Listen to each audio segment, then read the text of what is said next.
Semangat pagi, pada kesempatan kali ini kita akan membahas terkait dengan metode primal dual pada linear programming, mata pelajaran atau mata kuliah riset operasi atau operational research. Langsung aja ke studi kasus, di mana di sini ada perusahaan namanya adalah Bening Apparel. Perusahaan ini memproduksi garment atau pakaian jadi. Jadi produknya itu ada 3, ada rok, ada celana, ada kemeja. Nah, berdasarkan penjualannya, maka perusahaan ini menjual produk rok $4 per unit, celana $8 per unit, kemeja $6 per unit. Nah, untuk memproduksi rok, celana, dan kemeja, maka dilakukan proses produksi. Prosesnya itu terdiri dari potong, jahit, dan kemas. Nah, potong di sini itu berarti melakukan pemotongan terhadap bahan. Untuk proses pemotongan, untuk rok satu paket ya, bukan satu unit, mungkin kelamaan 6 jam, kemudian celana 8 jam, kemeja 4 jam untuk satu paket beberapa unit. Nah, total jam kapasitasnya itu adalah 120 jam. Berarti minimal kurang dari atau sama dengan 120 jam. Itu kapasitasnya, kemampuan perusahaan. Untuk kegiatan jahit, itu untuk rok 4 jam, celana 2 jam, kemeja 4 jam. Nah, total kapasitas yang tersedia itu kurang dari atau sama dengan 80 jam. Sementara untuk kemas, itu 2 jam, 6 jam, dan 4 jam untuk kemeja. Ya, total kapasitas yang tersedia itu 160 jam. Nah, karena ada 3 produk, maka otomatis ada 3 inisial atau 3 variabel di sini, yaitu rok, celana, dan kemeja. Kita singkat aja. Untuk variabel kita ini namanya variabel, kita singkat R, kemudian celana kita singkat C, kemeja kita singkat K. Nah, tugas kita adalah memaksimumkan profit. Berapa sih produk rok yang harus dibuat, celana yang harus dibuat, dan kemeja yang harus dibuat sehingga untungnya maksimal. Nah, ini adalah primal ya. Jadi primal itu berarti yang utama dari kasus yang akan kita tuntaskan. Nah, berdasarkan kepada data tersebut, tentunya kita bisa membuat satu formulasi matematis. Berdasarkan tabel tersebut, kita bisa buat formulasi matematisnya. Sederhana, kita buat satu-satu. Mulai dari fungsi tujuan. Fungsi tujuan dari PT Bening Apparel di sini adalah untuk memaksimalkan sales atau penjualan. Nah, otomatis kita nilainya maksimum. Nah, di sini kita bisa membuat yang namanya fungsi tujuan. Nah, fungsi tujuan ini seperti ini.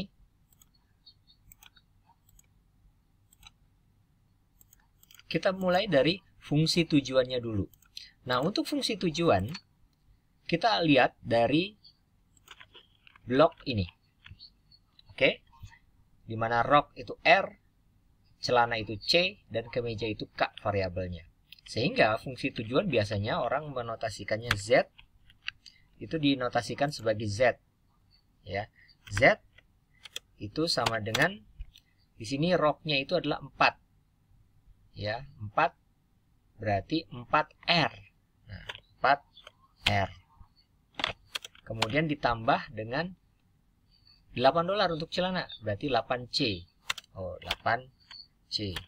Ditambah $6 untuk kemeja, berarti K.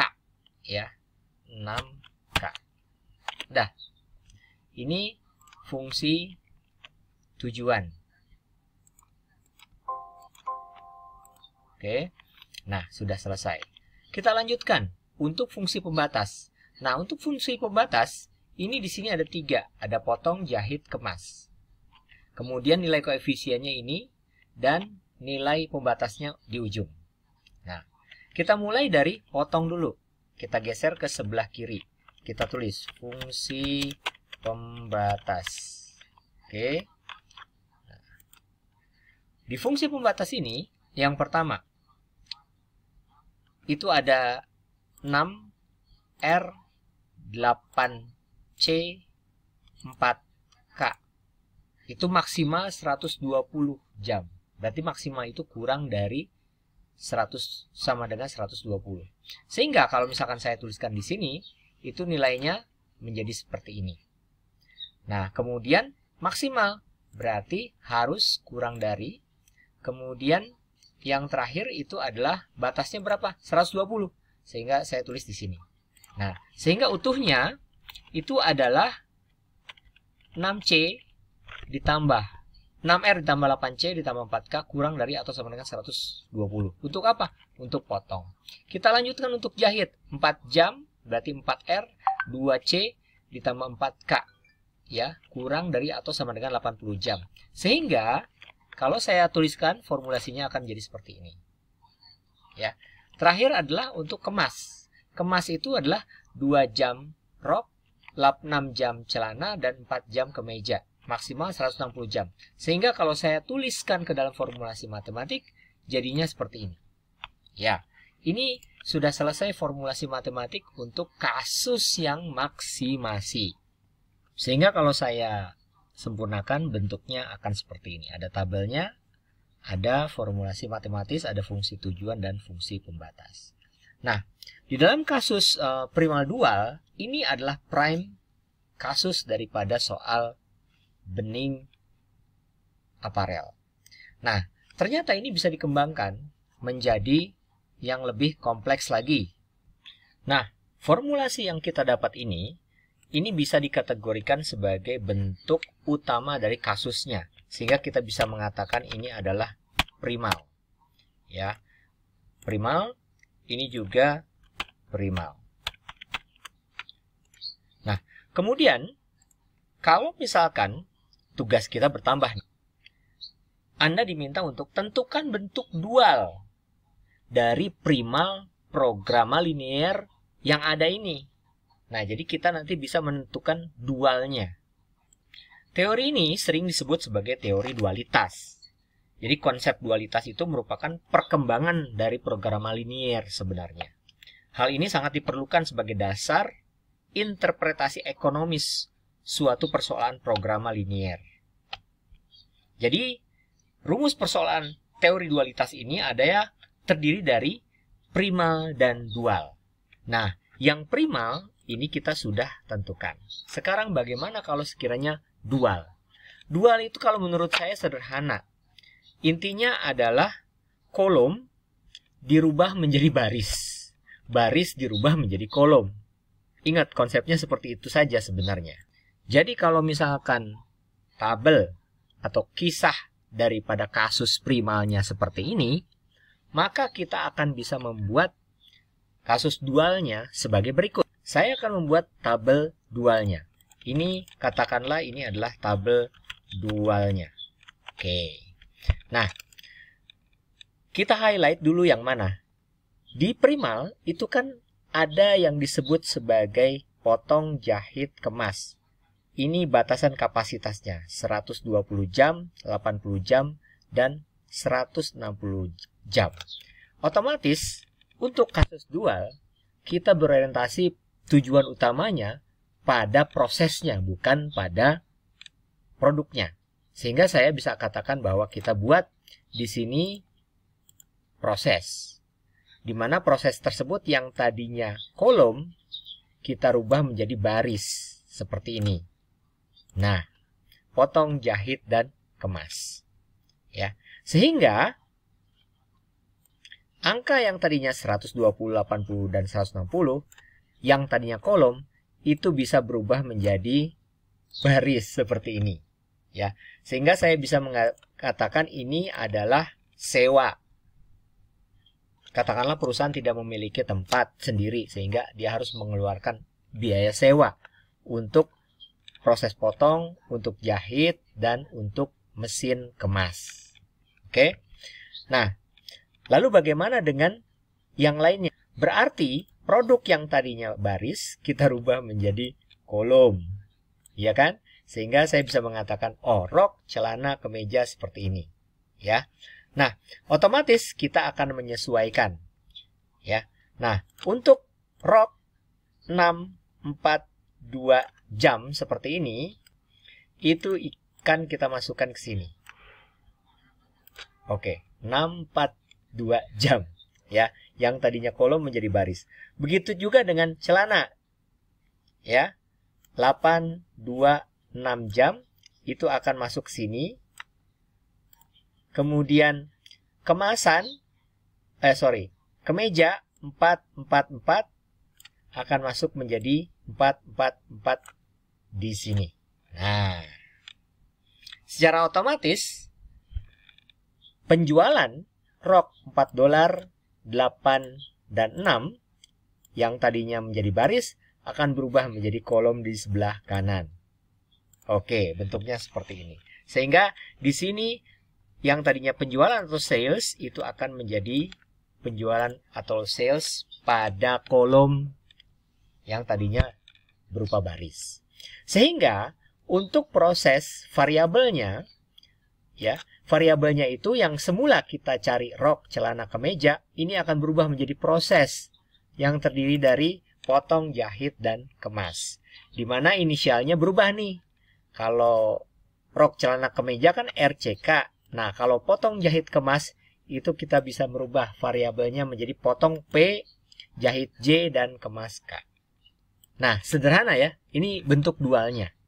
Ya, berarti yang tadinya primal, fungsi tujuannya adalah menentukan jumlah berapa rok, berapa celana, dan berapa kemeja. Menjadi dual, fungsi tujuannya itu berubah. Bagaimana mengefisiensikan proses untuk potong, jahit, dan kemas itu tadi. Lalu bagaimana untuk formulasi matematikanya? Ya, berarti kan tinggal dirubah saja. Seperti ini. Untuk fungsi tujuan. Nah, berarti untuk fungsi pembatas 120, 80, dan 160 itu akan menjadi fungsi tujuan. Cuman di sini yang tadinya maksimum berubah menjadi minimum. Lalu bagaimana dengan fungsi pembatasnya? Ya sama, yang tadinya kolom dirubah menjadi baris. Seperti 6, 4, 2, R itu akan menjadi pembatas pertama. Nah, tetapi tandanya berubah menjadi lebih besar sama dengan, kemudian, nah, menjadi 4. 4-nya diambil dari mana, Pak? Oh, dari sini 4R. Pembatas kedua, 8, 2, 6, itu akan masuk ke dalam pembatas kedua seperti ini. Nah, kemudian tandanya menjadi lebih besar sama dengan. Dari berapa? Nah, di sini kan 4R, 8C. Nah, dari angka 8. Dan terakhir, itu 4, 4, 4. Otomatis menjadi pembatas ketiga pada formulasi dualnya. Tandanya juga menjadi lebih besar sama dengan, kemudian angkanya yang terakhir, pembatas terakhir ini dapat dari 6K. Oh, 6K. Berarti masuk sini. Ya. Inilah formulasi dualnya. Nah. Sesuai kan? Berdasarkan proses potong, jahit, kemas, PJK menjadi fungsi tujuan. 120P, 80J, dan 160K. Begitu juga untuk fungsi pembatas dari masing-masing tersebut. Lalu bagaimana untuk menuntaskannya? Untuk menuntaskannya, maka untuk yang primal ini, kita bisa tuntaskan dengan menggunakan metode simplex, sehingga Anda konversi ke dalam tabel simplex. Nah, ini untuk kasus maksimasi, Anda konversikan ke dalam bentuk simplex maksimasi. Tentukanlah iterasi 1, 2, dan tentukan optimalnya. Lalu bagaimana untuk yang meminimasi yang ini? Ya, lakukan hal yang sama, sehingga Anda dapat tabel minimasi yang kedua. Nah, dikonversi ke dalam bentuk simplex yang kedua. Mudah kan? Semoga bermanfaat bagi Anda. Nah, ini caranya dua-duanya dituntaskan dengan menggunakan metode simplex sehingga didapatkan optimum. Sehingga Anda mendapatkan jawaban. Berapa jumlah rok, celana, dan kemeja yang harus kita buat sehingga penjualan maksimal untuk primal formulasinya. Berapa uang sewa mesin untuk proses potong, jahit, dan kemas sehingga meminimumkan biaya sewa. Tentunya dengan keterbatasan dari formulasi primal dan formulasi dual yang telah ditentukan. Semoga bermanfaat. Tetap semangat belajar.